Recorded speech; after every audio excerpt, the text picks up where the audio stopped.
by Jennifer Bassett. The Opera House in Paris is a very famous and beautiful building. It is the biggest opera house in the world. Work on the building began in 1861, finished in 1875, and cost 47 million francs. It has 17 floors, 10 above the ground, and 7 under the ground. Behind and under the stage, there are stairs and passages, and many, many rooms. Dressing rooms for the singers and the dancers, rooms for the stage workers, the opera dresses and shoes.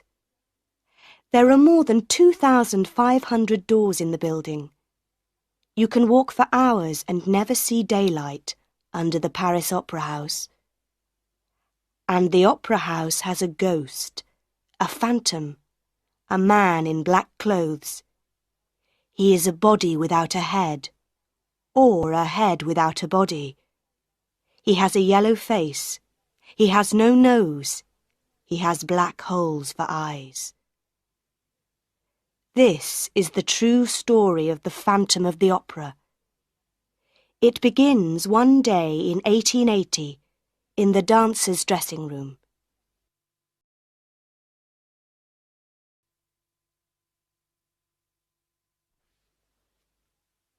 Chapter 1. The Dancers. Quick! Quick! Close the door! It's him! Annie Sorelli ran into the dressing room, her face white. One of the girls ran and closed the door, and then they all turned to Annie Sorelli. Who? Where? What's the matter? They cried. It's the ghost, Annie said. In the passage. I saw him. He came through the wall in front of me. And I saw his face. Most of the girls were afraid, but one of them, a tall girl with black hair, laughed. Pooh, she said. Everybody says they see the opera ghost, but there isn't really a ghost. You saw a shadow on the wall. But she did not open the door or look into the passage. Lots of people see him, a second girl said. Joseph Bouquet saw him 2 days ago. Don't you remember? Then all the girls began to talk at once. Joseph says the ghost is tall, and he wears a black evening coat. He has the head of a dead man with a yellow face and no nose, and no eyes, only black holes. Then little Meg Giry spoke for the first time. Don't talk about him. He doesn't like it. My mother told me. Your mother? The girl with black hair said. What does your mother know about the ghost? She says that Joseph Bouquet is a fool. The ghost doesn't like people talking about him, and one day Joseph Bouquet is going to be sorry, very sorry. But what does your mother know? Tell us! Tell us! All the girls cried. Oh dear, said Meg. But please don't say a word to anyone. You know my mother is the doorkeeper for some of the boxes in the opera house. Well, box 5 is the ghost's box. He watches the operas from that box, and sometimes he leaves flowers for my mother. The ghost has a box and leaves flowers in it? Oh, Meg, your mother's telling you stories. How can the ghost have a box? It's true. It's true, I tell you, Meg said. Nobody buys tickets for box 5, but the ghost always comes to it on opera nights. So somebody does come there. Why, no. The ghost comes, but there is nobody there. The dancers looked at Meg. But how does your mother know? One of them asked. There's no man in a black evening coat with a yellow face. That's all wrong. My mother never sees the ghost in box 5, but she hears him. He talks to her, but there is nobody there. And he doesn't like people talking about him. But that evening, the dancers could not stop talking about the opera ghost. They talked before the opera, all through the opera, and after the opera. But they talked very quietly, and they looked behind them before they spoke. When the opera finished, the girls went back to their dressing room. Suddenly, they heard somebody in the passage, and Madame Giry, Meg's mother, ran into the room. She was a fat, motherly woman with a red, happy face. But tonight, her face was white. "Oh, girls," she cried, "Joseph Buquet is dead. You know he works a long way down, on the 4th floor under the stage.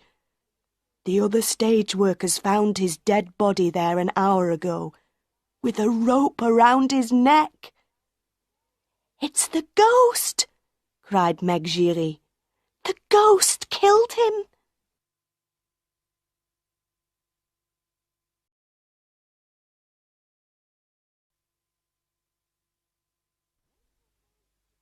Chapter 2. The Directors of the Opera House. The Opera House was famous, and the directors of the Opera House were very important men.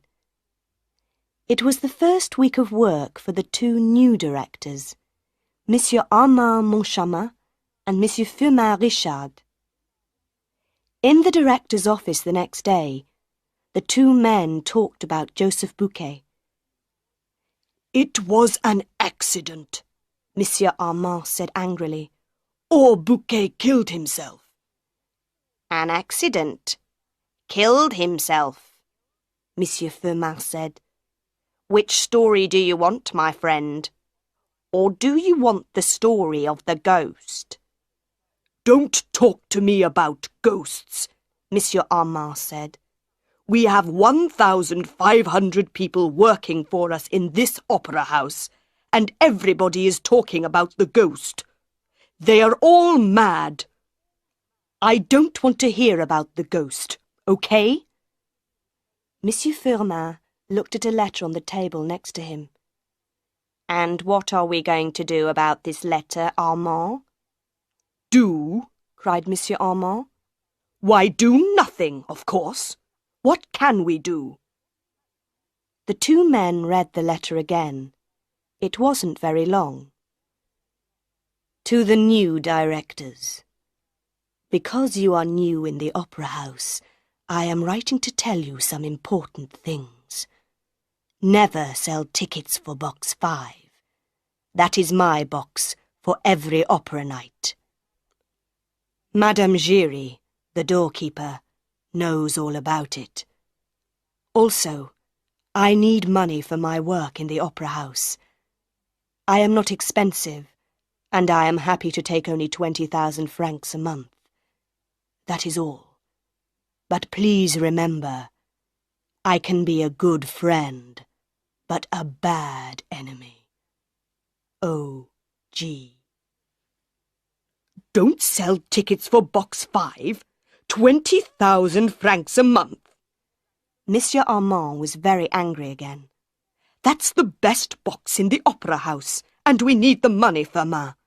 And who is this O.G., eh? Tell me that. Opera ghost, of course, Monsieur Firmin said. But you're right, Armand. We can do nothing about this letter. It's a joke, a bad joke.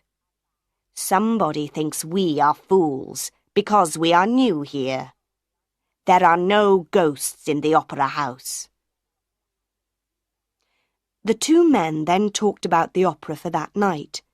It was Faust, and usually La Carlotta sang Margarita. La Carlotta was Spanish and the best singer in Paris. But today, La Carlotta was ill. "Everybody in Paris is going to be at the opera tonight," said Monsieur Armand. "And our best singer is ill, suddenly. She writes a letter to us just this morning. She is ill. She cannot sing tonight." "Don't get angry again, Armand," Monsieur Firmin said quickly. "We have Christine Daae, that young singer from Norway. She can sing Margarita tonight. She has a good voice." "But she's so young, and nobody knows her. Nobody wants to listen to a new singer." "Wait and see. Perhaps Daae can sing better than La Carlotta. Who knows?"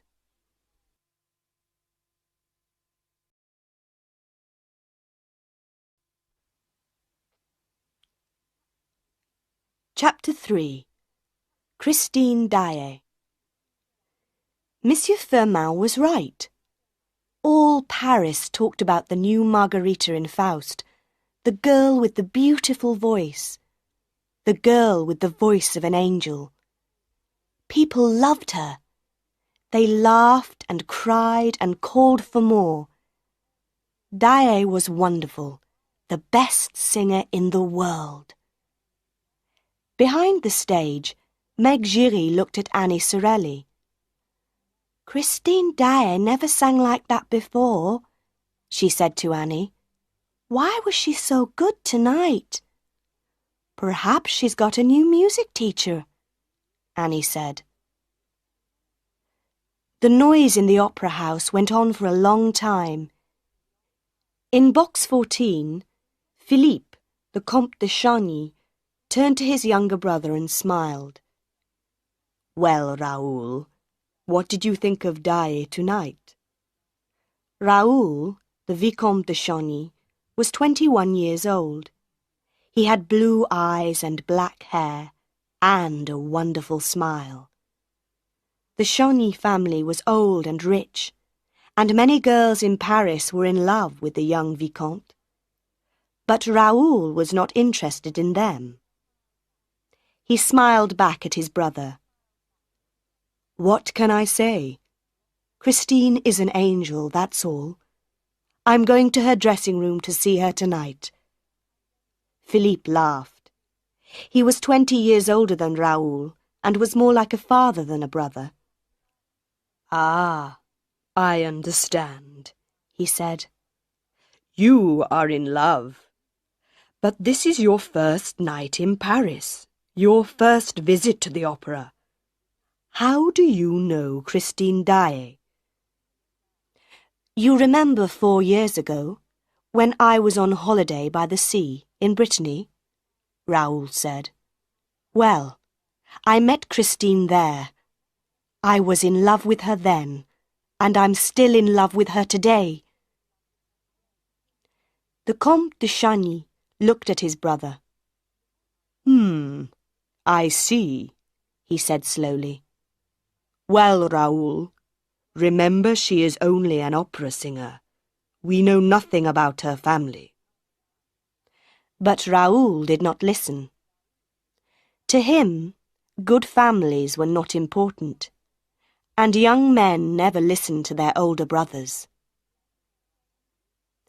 There were many people in Christine Daae's dressing room that night, but there was a doctor with Christine, and her beautiful face looked white and ill. Raoul went quickly across the room and took her hand. "Christine, what's the matter? Are you ill?" He went down on the floor by her chair. "Don't you remember me?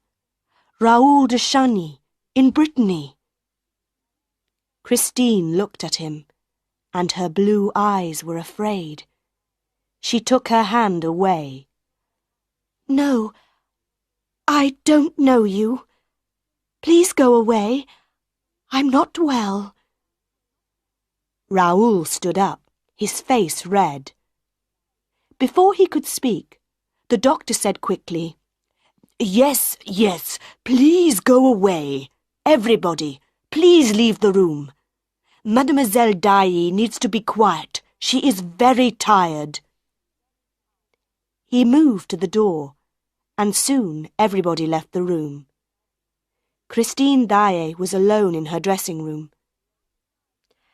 Outside in the passage, the young Vicomte was angry and unhappy.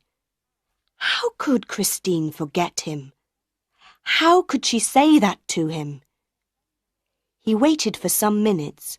Then, very quietly and carefully, he went back to the door of her dressing room. But he did not open the door, because just then he heard a man's voice in the room. Christine, you must love me, the voice said. Then Raoul heard Christine's voice.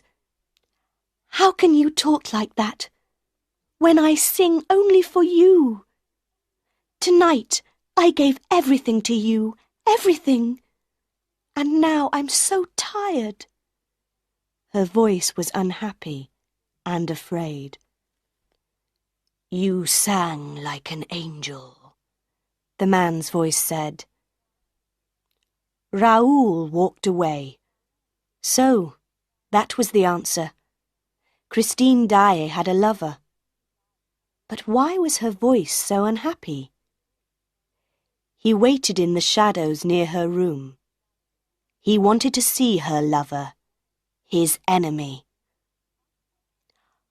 After about 10 minutes, Christine came out of her room, alone, and walked away down the passage. Raoul waited, but no man came out after her. There was nobody in the passage, so Raoul went quickly up to the door of the dressing room, opened it, and went in. He closed the door quietly behind him, then called out, Where are you? I know you're in here. Come out. There was no answer.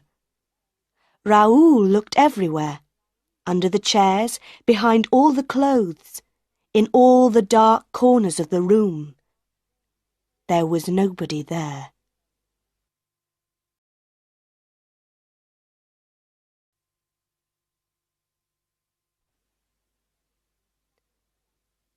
Chapter 4. The Phantom is Angry. That was Tuesday night. On Wednesday morning, Monsieur Armand and Monsieur Firmin were happy men. Paris liked the new Margarita. Everything in life was good. The next opera night was Friday. It was Faust again, but this time with La Carlotta singing Margarita. By Wednesday afternoon they were not so happy. A second letter arrived for them, from O.G. Why don't you listen to me? I am getting angry. Leave box 5 free for me. And where are my 20,000 francs? On Friday, Daae must sing Margarita again. She is now the best singer in Paris. La Carlotta cannot sing. She has a very ugly voice, like a toad. Remember, I am a bad enemy. O.G. So, Firmin, is this still a joke? Monsieur Armand shouted. What are we going to do now, eh? Is O.G. the director here, or are we? Don't shout, Armand, said Monsieur Firmin tiredly. I don't know the answers. Let's talk to Madame Giry, the doorkeeper of box 5. Perhaps she can help us. But Madame Giry was not helpful. Madame Giry was not afraid of ghosts, and she was not afraid of directors of opera houses. "People say that you're a friend of the opera ghost, Madame Giry," Monsieur Armand began. "Tell us about him. Some people say he has no head." "And some people say he has no body," said Monsieur Firmin. "What do you say, Madame Giry?" Madame Giry looked at the two men and laughed. "I say that the directors of the opera house are fools." "What?" Monsieur Armand shouted. He stood up, and his face was red and angry. "Listen to me, woman." "Oh, sit down, Armand, and listen," said Monsieur Firmin. "Why do you say that, Madame Giry?" "Because, monsieur, the opera ghost is angry with you." "When the ghost wants something, he must have it. He is clever and dangerous, this ghost. The old directors before you, they knew that, oh yes. At first they tried to stop him. Then there were many accidents in the opera house, many strange accidents. And when did these accidents happen? When the ghost was angry. So, the old directors learnt very quickly. The ghost wants box 5. He can have it every night. The ghost wants money. Let's give the money to him at once. Oh yes, the old directors understood very well. "But we are the directors, not the opera ghost," Monsieur Armand shouted. He turned to Monsieur Firmin. "This woman is mad. Why do we listen to her? On Friday night, La Carlotta is going to sing Margarita. And you and I, Firmin, are going to watch the opera from box 5. "Well, we can try that, Armand, but we don't want any accidents." Madame Giry came nearer to the two men. "Listen to me," she said quietly. "Remember Joseph Buquet? I tell you, the opera ghost is a good friend, but a bad enemy." The two men stared at her. "Those words," Monsieur Firmin said slowly. "Why did you say those words, Madame Giry?" "Because the ghost says them to me. I never see him, but I often hear him. He has a very nice voice, and he doesn't shout at people."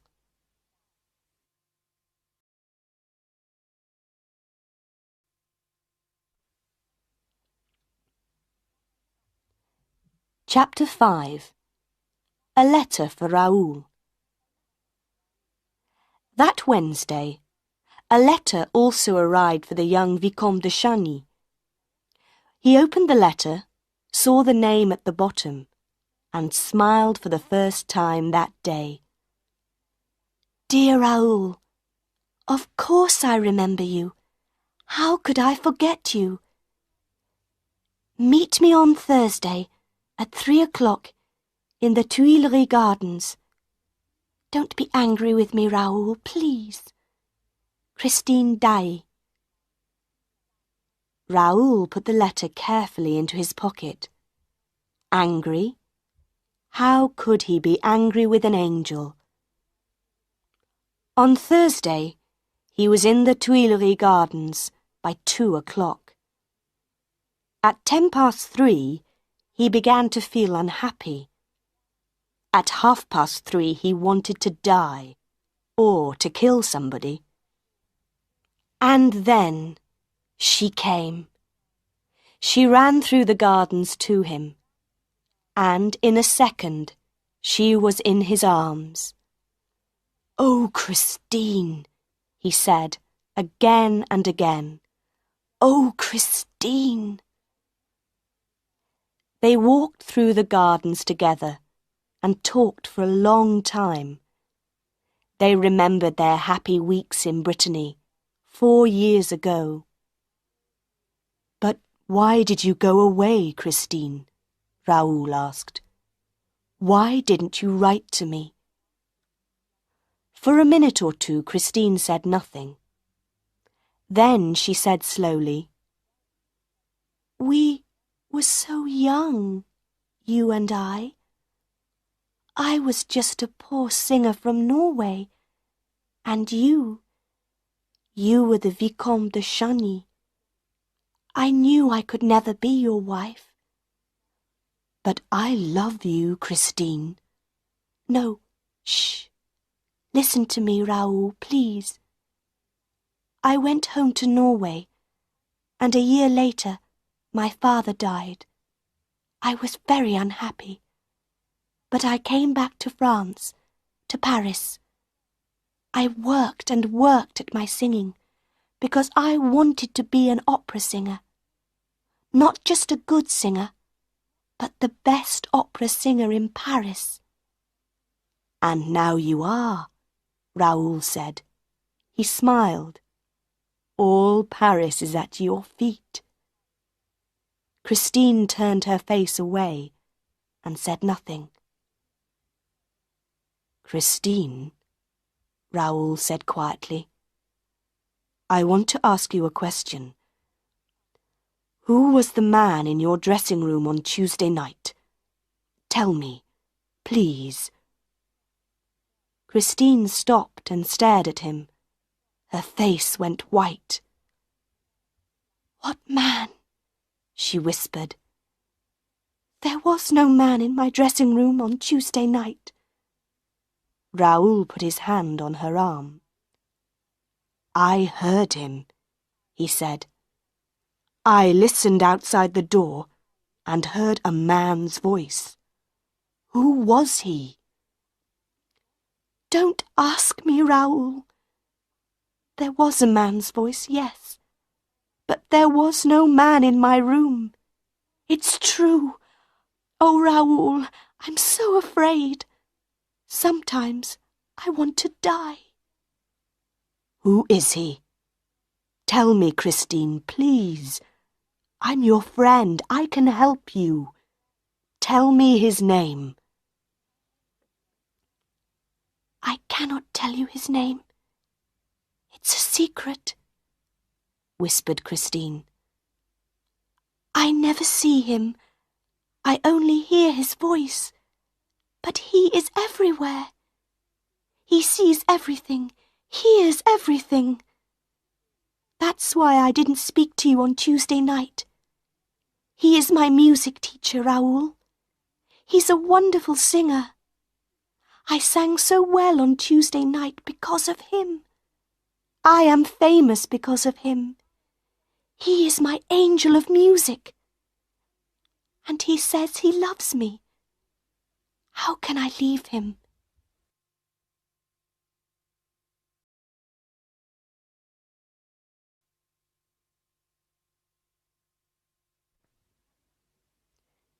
Chapter 6.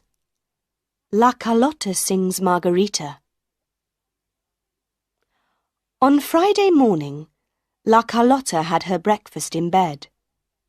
She drank her coffee and opened her morning letters. One letter had no name on it. It was very short. You are ill. You cannot sing Margarita tonight. Stay at home and don't go to the opera house. Accidents can happen.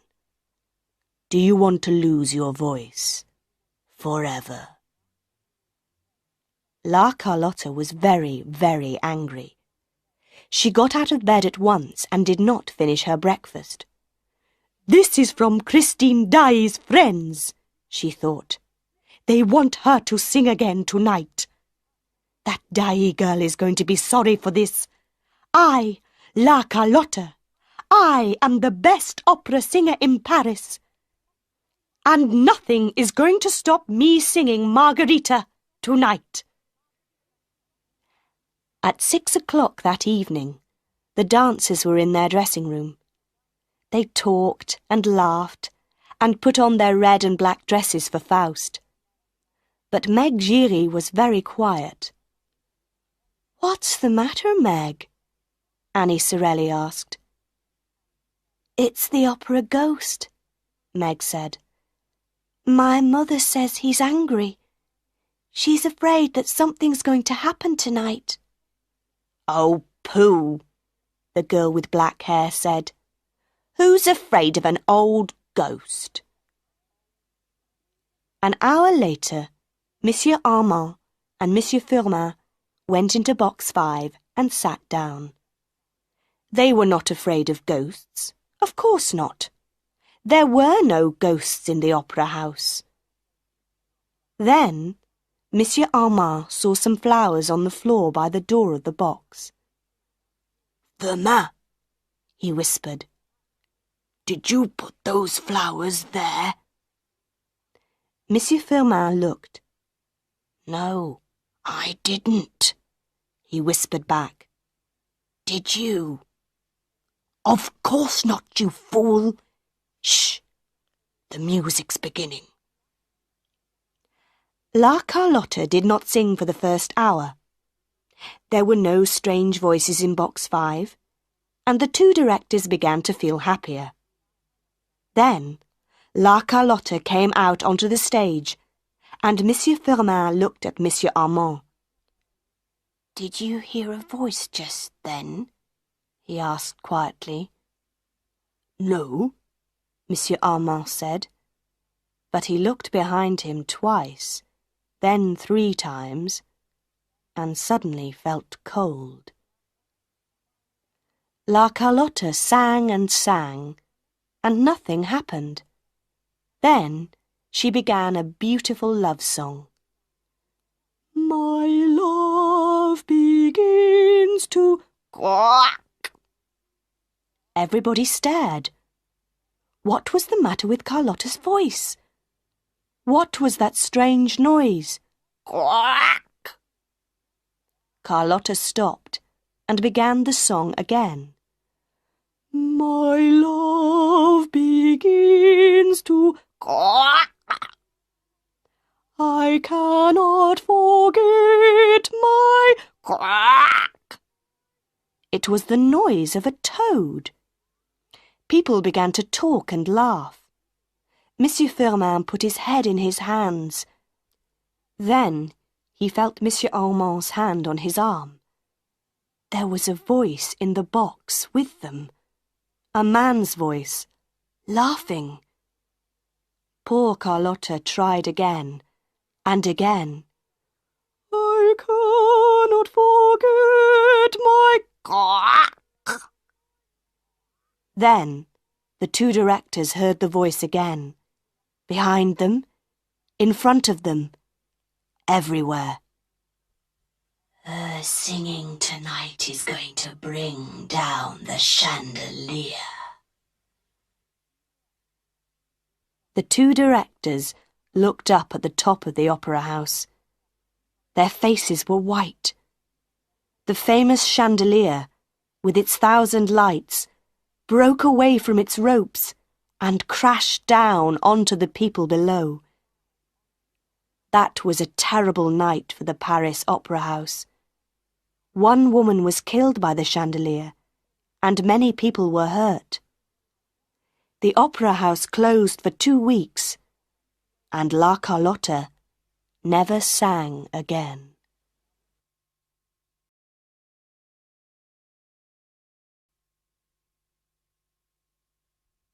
Chapter 7. My Angel of Music. For a week, Raoul saw Christine every day. Some days, Christine was quiet and unhappy. Some days she laughed and sang. She never wanted to talk about the opera house, or her singing, or Raoul's love for her. Raoul was very afraid for her. Who, or what, was this strange teacher, this man's voice? her angel of music. Then, one day, there was no Christine. She was not at her home, not at the opera house, not at their meeting places. Raoul looked everywhere and asked everybody, where was Christine Daae? But nobody knew. 2 days before the opera house opened again, a letter arrived for Raoul. It was from Christine. Meet me in an hour at the top of the opera house, on the 10th floor. The 10th floor of the opera house was a dangerous place. There were hundreds of ropes going down to the stage below. It was a long, long way down. Raoul and Christine sat in a dark corner, and Raoul took Christine's hands. Her face was white and tired. Listen, Raoul, she said quietly. I'm going to tell you everything, but this is our last meeting. I can never see you again. No, Christine, Raoul cried. I love you, and we... Shh! Quietly. Perhaps he can hear us. He's everywhere in the opera house, Raoul. Who? What are you talking about, Christine? My angel of music. I couldn't meet you last Saturday because he came for me and took me away. I was in my dressing room in the opera house, and suddenly he was there in front of me. I saw the voice for the first time. He wore black evening clothes and a mask over his face. He took me through many secret doors and passages, down, down under the opera house. There is a lake down there, a big lake. The waters are black and cold. He took me across the lake in a boat to his house. He lives there, Raoul, in a house on the lake, under the opera house. Raoul stared at her. Was his beautiful Christine mad? Christine saw his face and said quickly, It's true, Raoul, it's true. And he is the Phantom of the Opera. But he's not a ghost. He's not an angel of music. He's a man. His name is Eric, and he loves me. He wants me to be his wife. No, Raoul, listen. There is more. He told me all this in his house, in a beautiful room. He said that no woman could ever love him because of his face. He was so unhappy. Then he took off his mask, and I saw his face. She began to cry, and Raoul put his arms around her. Oh, Raoul, he has the most terrible face. It is so ugly. I wanted to scream and run away, but where could I run to? He has the face of a dead man, Raoul, but he is not dead. He has no nose, just 2 black holes in his yellow face. And his eyes. Sometimes they are black holes. Sometimes they have a terrible red light. She put her face in her hands for a second. Then she said, I stayed in his house for 5 days. He was very good to me, and I felt sorry for him, Raoul. He wants me to love him, and I told him. No, Christine, no. You're going to be my wife, Come away with me at once, today. You can't go back to him. But I must, Christine said quietly. He knows about you, Raoul. He knows about us. He says he's going to kill you. I must go back to him. Never, said Raoul. I love you, Christine, and I'm going to kill this Eric. Eric, Eric, Eric, Eric. The word whispered round the opera house. Raoul and Christine stared. What was that? Raoul said, afraid. Was that his voice? Where did it come from? I'm afraid, Raoul, Christine whispered. I'm singing Margarita again on Saturday. What's going to happen? This, Raoul said. After the opera on Saturday night, you and I are going away together. Come on, let's go down now. I don't like it up here. They went carefully along a dark passage to some stairs, then suddenly stopped. There was a man in front of them, a tall man in a long dark coat and a black hat. He turned and looked at them. No, not these stairs, he said. Go to the stairs at the front, and go quickly. Christine turned and ran.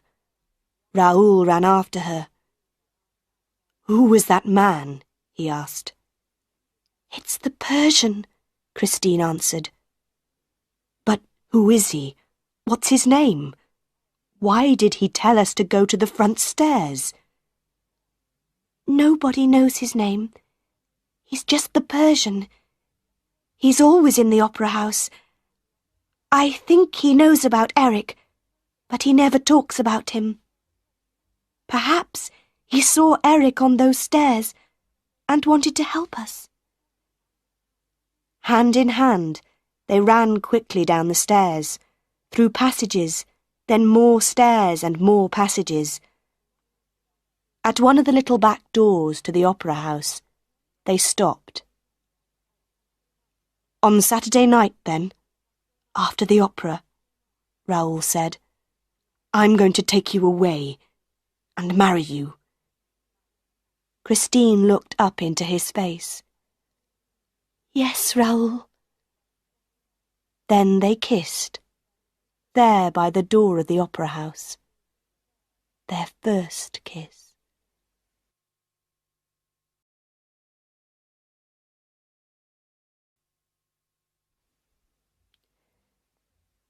Chapter 8. Where is Christine Daae? On Saturday morning, Comte Philippe looked across the breakfast table at his brother.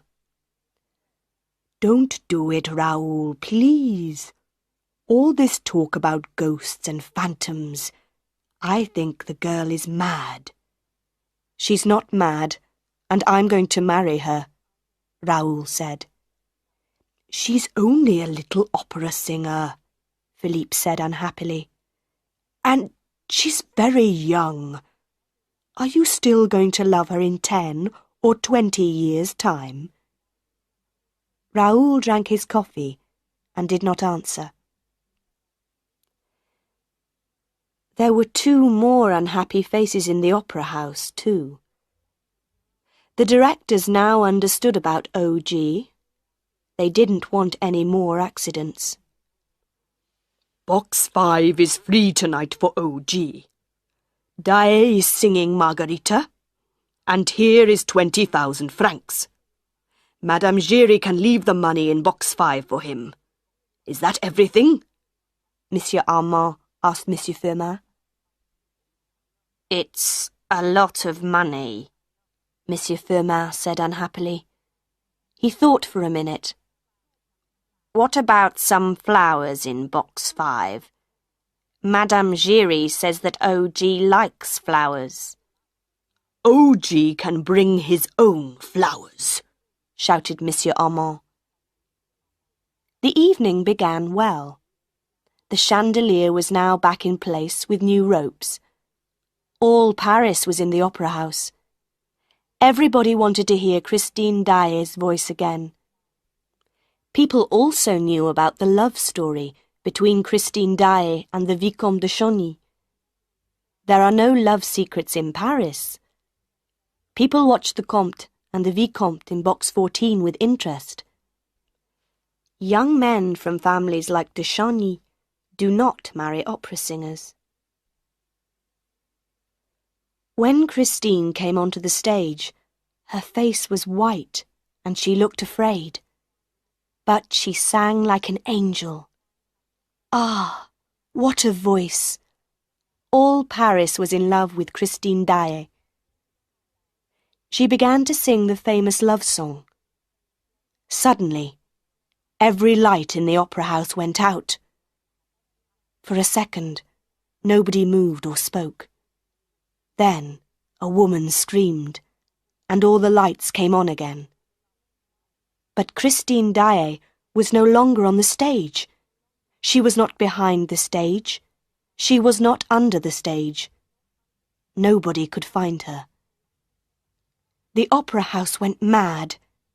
Everybody ran here and there, shouted and called. In the director's office, people ran in and out.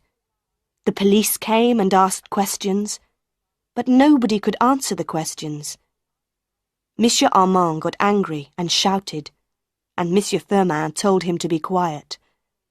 Then, Madame Giry arrived in the office with her daughter Meg. "Go away, woman," Monsieur Armand shouted. "Monsieur, there are 3 people missing now," Madame Giry said.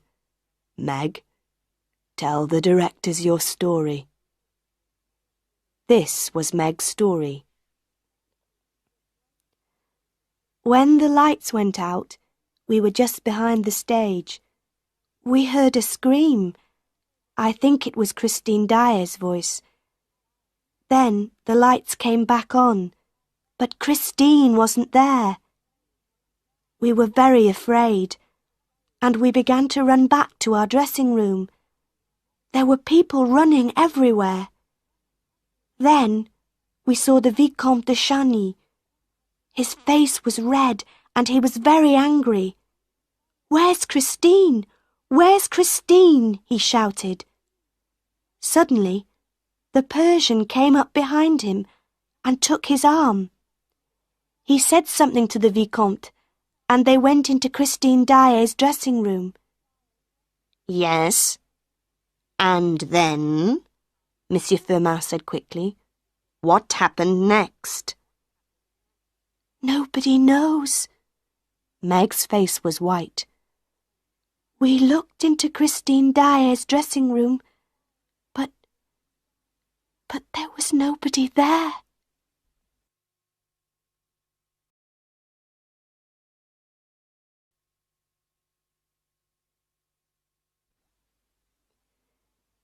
Chapter 9.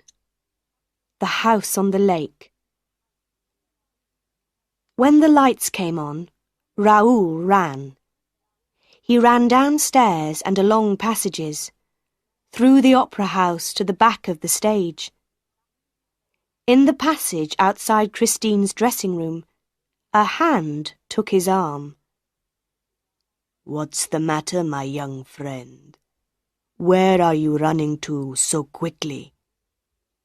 Raoul turned and saw the long face of the Persian under his black hat. "Christine," Raoul said quickly. "Eric's got her. Where is she? Help me. How do I get to his house on the lake?" "Come with me," said the Persian. They went quickly into Christine's dressing room. The Persian closed the door and went to the big mirror on one wall. "There's only one door into this room," Raoul began. Wait, the Persian said. He put his hands on the big mirror, first here, then there. For a minute, nothing happened. Then, the mirror began to move and turn, and a big dark hole opened in it. Raoul stared. Quick, come with me, but be careful, the Persian said. I know Eric. I understand his secrets. Put your right hand up near your head, like this, and keep it there all the time. But why? Raoul asked. Remember Joseph Bouquet and the rope around his neck? Eric is a clever man with ropes in the dark. They went down, down, down under the opera house. They went through secret doors in the floors, then along passages and down dark stairs. The Persian listened carefully all the time for strange noises. When do we get to the lake? Raoul whispered. We're not going by the lake. Eric watches it all the time. No, we go round the lake and get into Eric's house from the back. I know some secret doors. Soon they were there. In the dark, the Persian felt the wall carefully with his hands. Ah, here it is, he whispered. The wall moved under his hands, and a small door opened. Very quietly, they went through. And then the door closed behind them. They could not get out. Inside the room it was very dark. They waited and listened. The Persian put his hands on the wall. Oh no, he whispered. It was the wrong door. This is Eric's torture room, the room of mirrors. We are dead men, Vicomte de Chagny. Dead men. At first Raoul did not understand, but he soon learnt. The lights came on, and they heard a man's laugh. Eric knew they were there. The room was all mirrors, walls, floor, ceiling. There were pictures in the mirrors of trees and flowers and rivers. The pictures moved and danced in front of their eyes, and the room was hot. It got hotter and hotter and hotter. Raoul was thirsty, hot and thirsty, and the rivers in the pictures danced and laughed at him. He closed his eyes, but the rivers still danced. Water. He needed water. But the mirrors laughed at him. Soon, he could not move or speak, or open his eyes. He was not thirsty now, just tired, so tired. Oh, Christine, I'm sorry, he thought. I wanted to help you, and now I'm dying. Through a mirror in the wall, Christine watched her lover in the torture room. Behind her Eric stood, with his hands on her arms. He's dying, Christine, dying. Watch him carefully. No, don't close your eyes. Watch him. Christine could not speak. She wanted to scream, but no words came. Then she found her voice again. How can you do this, Eric? Why don't you kill me? Because I love you, Christine. Marry me, be my wife, and love me. Then Raoul and the Persian can live. Slowly, Christine turned. She looked into Eric's terrible, ugly face and spoke again, very quietly. Yes, Eric. From this minute, I am your wife. She put her arms around Eric's neck and kissed him slowly and lovingly on his ugly mouth. Then she took her arms away and said slowly, "Poor, unhappy Eric." Eric stared at her. "You kissed me," he whispered. "I didn't ask you, but you kissed me. Freely. Oh, Christine, my angel. That was my first kiss from a woman. Even my mother never kissed me. She gave me my first mask when I was 2 years old. She turned her face away from me every time I came near her." Eric put his ugly face in his hands and cried. Then he went down on the floor at Christine's feet. "You are free, Christine, free. Go away and marry your Raoul and be happy. But remember Eric sometimes. Go now, quickly. Take Raoul and the Persian and go."